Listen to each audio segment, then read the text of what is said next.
கரூர் துயர சம்பவத்திற்கு பிறகு கிட்டத்தட்ட 35 நாட்கள் கழித்து விஜய் உள்ளிட்ட தபக நிர்வாகிகள் வெளியே வந்திருக்கிறார்கள்.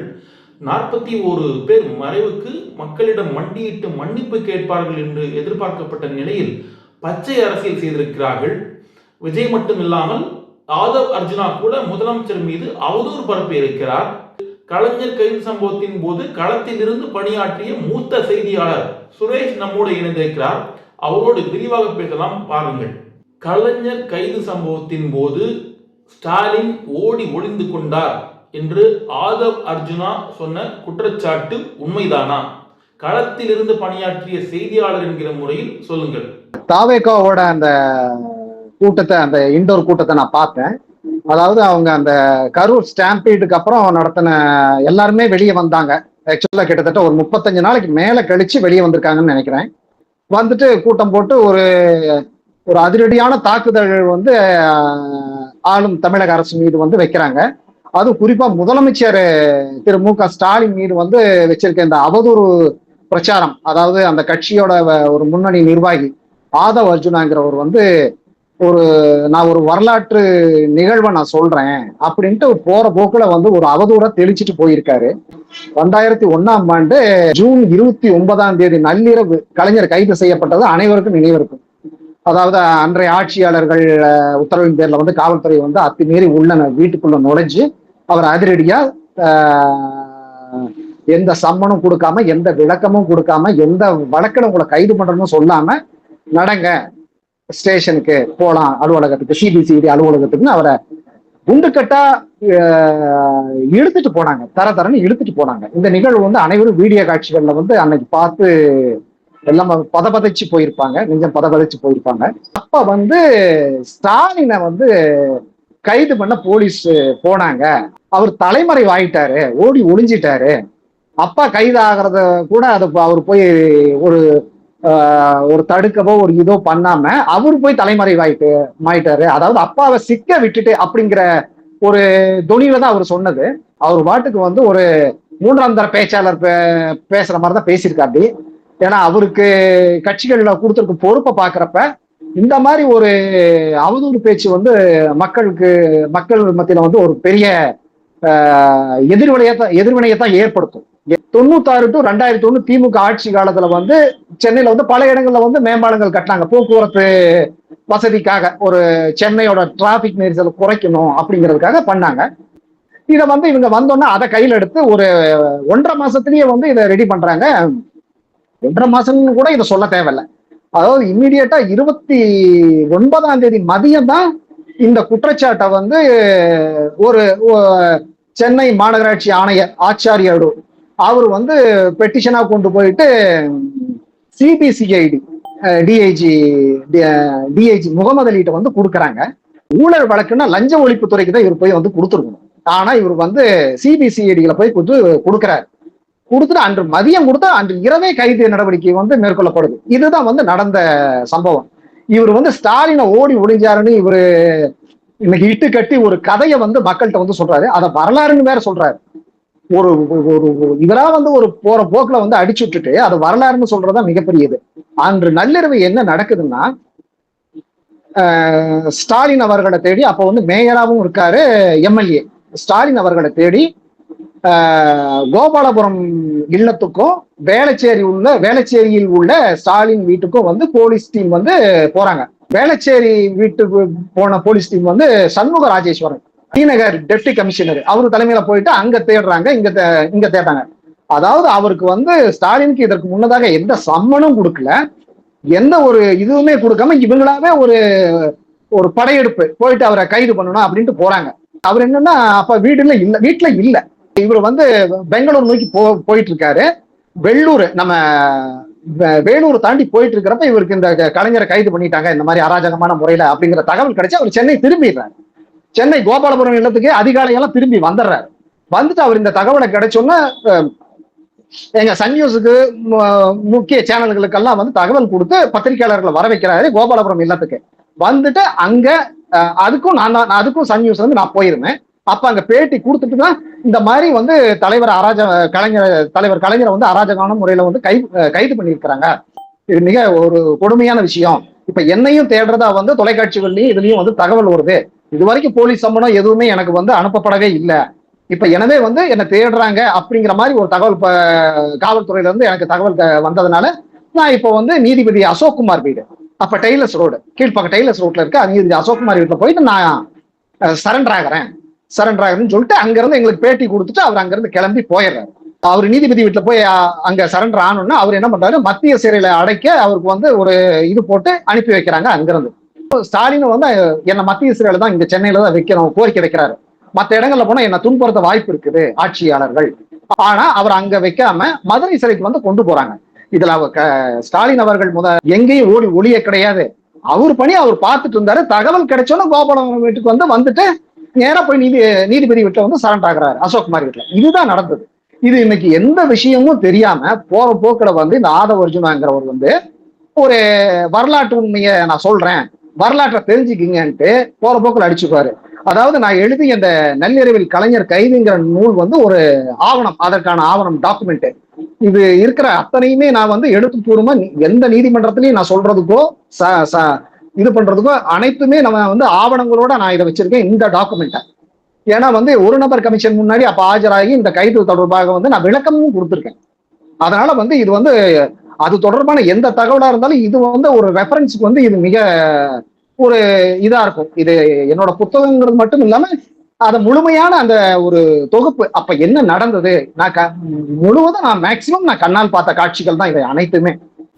அப்போது ஜெயலலிதா ஆட்சி உண்மையிலேயே மோசமாகத்தான் இருந்ததா?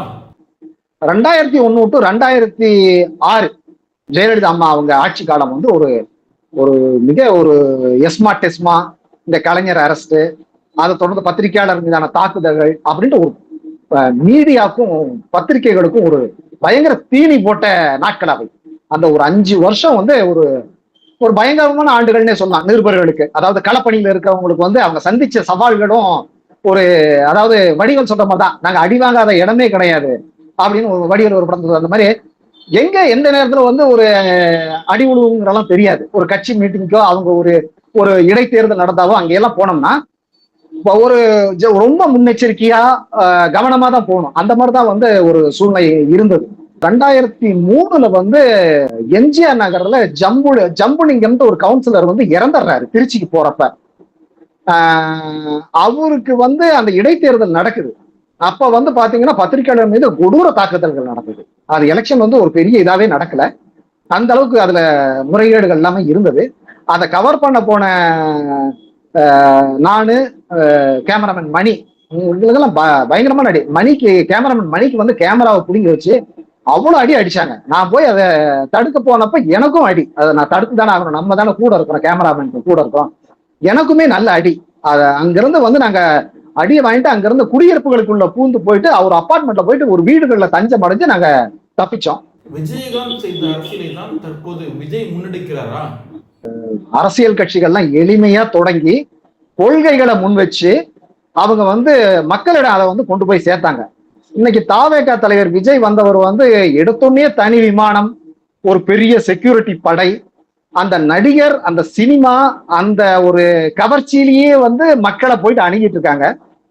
அந்த விவரம் தெரியாத சில மக்களும் வந்து அதன் பின்னாடி இப்ப ஓடுறாங்க. அவங்க வந்து அந்த சினிமா கவர்ச்சின்னு தான் நினைக்கிறேன். ஏன்னா வந்து விஜயகாந்த் வந்து ஒரு எளிமையான மனிதரா தான் வந்து மக்களை சந்திச்சு இது பண்ணாரு. அவர் வந்து மக்களோட மக்களா பூந்து அவர் அந்த கூட்டத்தையே கூட சரி பண்ணக்கூடிய அளவோட அவர் இருந்தாரு. அவர் கட்சிக்காரங்களாகட்டும், ஒரு சினிமா சங்க கூட்டம் நடந்தா கூட அவர் இறங்கிடுவார், களத்துல இறங்கிடுவார். எனக்கு நல்ல ஞாபகம் இருக்குது. சிங்கப்பூர் வந்து 2001 2002 சிங்கப்பூர் மலேசியா வந்து ஒரு சினிமா கலை நிகழ்ச்சிகளுக்காக இங்க இருந்து அணி திரட்டிட்டு போறாங்க. ஒரு ஸ்பெஷல் பிளைட், எல்லாம் நடிகைகள் எல்லாரும் கமல் ரஜினி உட்பட அனைத்து முன்னணி நடிகர்களும் ஒரே விமானத்துல ஒன்றரை குடும்பமா பயணிச்சதை நான் வந்து பார்த்தேன். அப்ப பேட்டி எல்லாம் எடுத்தேன். அதை முழுமையா வந்து ஆர்கனைஸ் பண்ணவர், சாதாரண எளிய மனிதனா வந்து பண்ணவர் வந்து விஜயகாந்த்.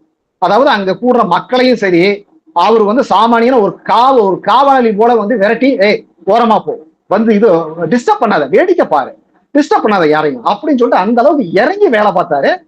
அவங்களும் மதிப்பு கொடுத்தாங்க. அவரு வந்து அந்த மேக்கப் போட்டு கவர்ச்சியா எல்லாம் வந்து நிக்கல. அந்த அளவுக்கு வந்து அவரு நடிகர்களை பாதுகாப்பா கொண்டு போய் அங்க அவரு வெற்றிகரமா ஒரு நிகழ்ச்சிகளையும் நடத்திட்டு வந்தாரு.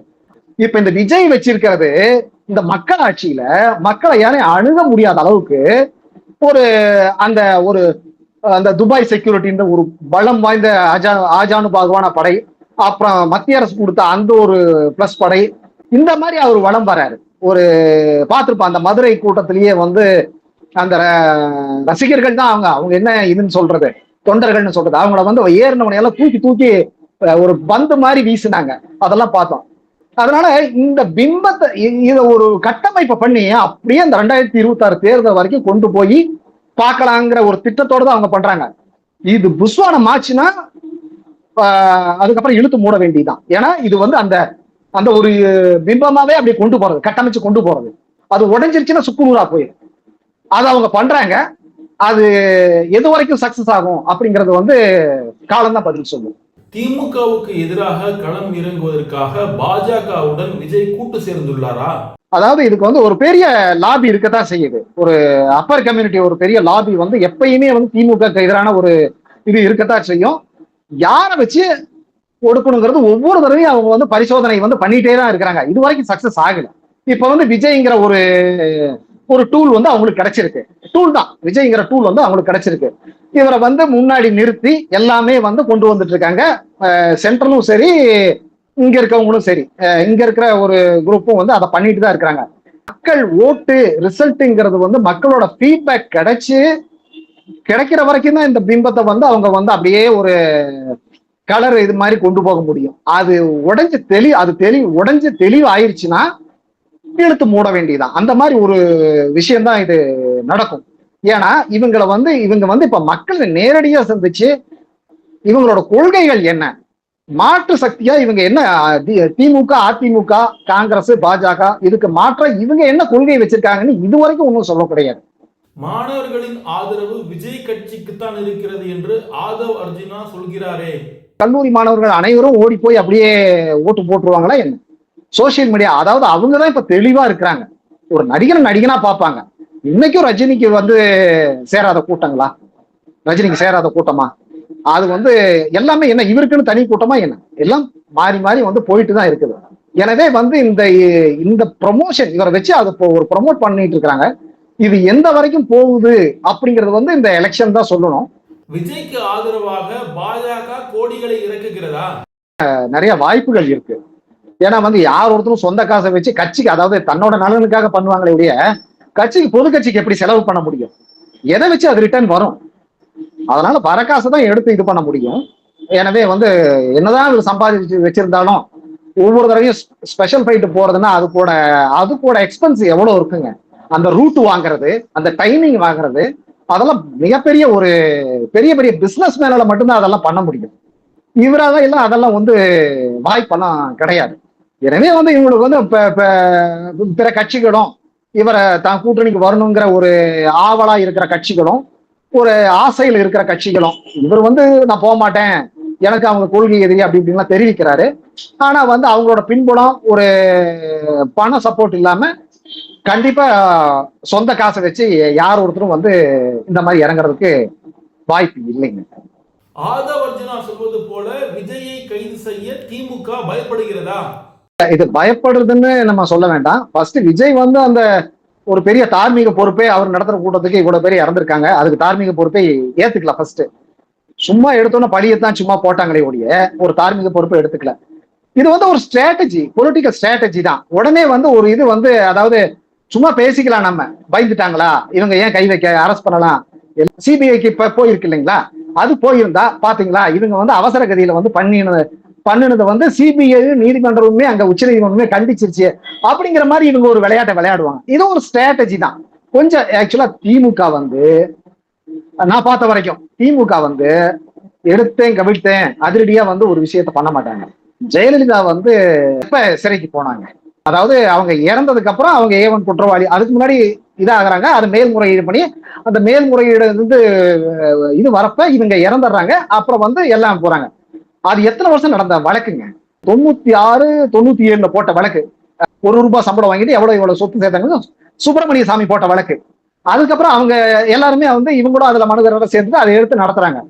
எல்லாத்துக்குமே உரிய ஆவணங்கள், டாக்குமெண்ட் எல்லாமே ரெடி பண்ணிட்டு ஏதாவது சட்டப்படியே அணுகுவாங்க. ஜெயலலிதா ஒரு விஷயங்களை வந்து எடுத்தேன் கவிழ்த்தேன் அப்படிங்கிற மாதிரி, அதாவது ஒரு விஷயத்துல வந்து அதை அவங்க பாராட்டுவாங்க, எல்லாம் பண்ணுவாங்க, அது சக்சஸ் ஆகும். பல விஷயங்கள் அது வந்து தோற்று போயிடும் சட்ட ரீதியாக. இவங்க வந்து சட்ட ரீதியாக போவாங்க, அது வந்து அது கொஞ்ச நாள் போகும். ஆனா அதுல தப்பிக்கிறது வந்து, தப்பு பண்ணியிருந்தா தப்பிக்கிறது வந்து முடியவே முடியாது. ஏன்னா லீகல் டீம் பயங்கரமான டீம். திமுக லீகல் டீம் வந்து எனக்கு தெரிஞ்சு அவரு சண்முக சுந்தரம் அவர்ல இருந்து வில்சன், இந்த மாதிரி முக்கியமான அது ஒரு பெரிய விங். அது நம்ம நினைக்கிறோம் அவங்க எம்பிக்கள் மட்டும்தான்ட்டு, அது சரியான ஒரு லீகல் டீம். ஒவ்வொரு விஷயத்தையும் வந்து அவங்க எடுத்து இதுக்கான ஒரு தனி விங்க அதை அருமையா பண்ணுவாங்க. அதனால வந்து இத திமுக பயந்ததுங்கிறதெல்லாம் கிடையாது, ஸ்ட்ராட்டஜி அவ்வளவுதான். கரூர் வழக்கின் போது உச்ச நீதிமன்றத்தில் திமுக மௌனமாகத்தான் இருந்ததா? இப்ப விஜய் என்ன சொன்னாரு அந்த கூட்டத்துல? உச்ச நீதிமன்றத்துல வந்து திமுக வந்து வாய்ப்பொத்தி இருந்தது அப்படின்ட்டு தேவையே இல்லாம அபத்தமான ஒரு பேச்சு. அங்க அறிவுள்ள யாராச்சும் மக்கள் இருந்தா இதை வந்து ரசிச்சிருக்கவே மாட்டாங்க. அதாவது திமுக வந்து உச்ச நீதிமன்றத்துல பேசவே முடியல, ஹைகோர்ட்டோட விஷயங்களை வந்து உச்ச நீதிமன்றத்தில் தெரிவிக்கிறாங்க, அது உச்ச நீதிமன்றம் வந்து சில உத்தரவுகளை வந்து இடுது, அவ்வளவுதான். இது கூட்டத்திலேயே வந்து விஜய் வந்து சொல்றாரு திமுக ஒண்ணும் பண்ணாம பேச முடியாம மௌனியா இருந்தது அப்படின்ட்டு. அதாவது இந்த அளவுக்கு தான் அவங்களோட புரிதல் இருக்குது. வெறும் சினிமா மோகத்தால் தான் விஜய் பின்னால் ரசிகர்கள் போகிறார்களா? அந்த சினிமா பிம்பத்தை வந்து வச்சுதான் வரானுங்க. ஆனா போற பசங்க விஜயோட நல்ல பர்சனாலிட்டியான பசங்க தான் அந்த இதுல எல்லாம் இருக்காங்க. இது மாறியும் கொஞ்ச நாள் அந்த இது கொஞ்ச நாள் இது வந்து உண்மையான அந்த தேர்தல் அரசியல் அவர் வந்து ஒரு கொஞ்சம் ஒரு செட்பேக் ஆச்சுன்னு வச்சுக்கீங்களேன். அவருமே நிக்க முடியாது, இவங்களுமே நிக்க மாட்டாங்க. மறுபடியும் ஒரு படம் நடிப்பாங்க, படத்தை அவங்க ரசிப்பாங்க, அவ்வளவுதான். அவரு ஒரு சினிமா கலைஞர். அந்த ஒரு இதுதான் வந்து நான் பாக்குறேன். அதை தாண்டி அந்த ஒவ்வொரு அந்த போற இளைஞர்களோட மனநிலை வந்து அந்த சினிமா மோகத்தை வச்சுதான் வந்து இவர் ஆதரிக்கிறார் அப்படிங்கிறது இருக்கு. அவரும் ஒரு வாழ்க்கைக்கு வந்து ஒரு இது பாக்குறப்ப தான் வந்து நம்ம எதை கடந்து வந்தோம். கிட்டத்தட்ட ஒரு 50 ஆண்டுகளா வந்து இங்க பொலிட்டிக்கல் வந்து எந்த அளவுக்கு வந்து பொலிட்டிக்கலோட இது வந்து எந்த அளவுக்கு வளர்ந்து வந்திருக்குது. மற்ற மாநிலங்களை கம்பேர் பண்றப்ப முதல் ரீஜனல் பார்ட்டி ஆட்சியை பிடிக்கிறது வந்து தமிழகத்துல தான் திமுக 67. அதுக்கு முன்னாடி இந்தியால வந்து எந்த ரீஜனல் பார்ட்டியும் வந்து எந்த ஸ்டேட்லயுமே கிடையாது. காங்கிரஸ், சிபிஎம் சில மாநிலங்கள்ல வந்து ரெண்டுமே தேசிய கட்சி. சிபிஎம் வந்து நார்த் ஈஸ்ட் பிளஸ் கேரளா, இந்த மாநிலங்கள் சில மாநிலங்களை வந்து சிபிஎம் பிடிச்சிருந்தாங்க. அப்புறம் காங்கிரஸ். முதல் ஒரு ரீஜனல் பார்ட்டி வந்து ஒரு மாநிலத்தை ஆட்சியை பிடிக்கிறது வந்து தமிழகம். அப்படின்னா அந்த மக்களை வந்து அந்த கட்சி ஆரம்பிச்சதுல இருந்து அந்த பெரியார் பீகால இருந்து எந்த அளவுக்கு எஜுகேட் பண்ணியிருக்கிறாங்க. அதாவது இன்னைக்கு வந்து 4 மாசத்துல 6 மாசத்துல மக்களை கவர்றங்கிறதெல்லாம் கிடையாது. மக்களுக்கு வந்து தன்னோட கொள்கைகளை சொல்றாங்க, மக்களை எஜுகேட் பண்றாங்க. ஒரு சாமானியர்களையும் வந்து அரசியல் படுத்தி அவங்கள வந்து கொண்டு வராங்க வெளியில. அப்ப இருந்தது ஒண்ணுமே காமராஜர், கக்கன் இவங்களை தாண்டி எல்லாமே பண்ணையார்கள் தான் இருந்தாங்க. திமுக வந்ததுக்கு அப்புறம் தான் சாதாரண மக்கள் வந்து அரசியல் ஒரு இதுக்குள்ள வந்து வராங்க. அவங்களுக்கும் அந்த இது கிடைக்குது, வாய்ப்பு கிடைக்குது. எனவே வந்து இந்த கட்டமைப்பு வந்து இன்னும் கொஞ்ச காலம் போயிட்டு இருக்கு. என்னன்னா இது அதிமுகவும் அந்த அந்த பழைய கொள்கைகளை எடுத்துட்டு அவங்க பேசிட்டு வந்தாங்கன்னா ஒரு நல்ல திமுகவுக்கும் அதிமுகவுக்குமான ஃபைட் வந்து ஒன்றும் குறையாம தான் போகும்.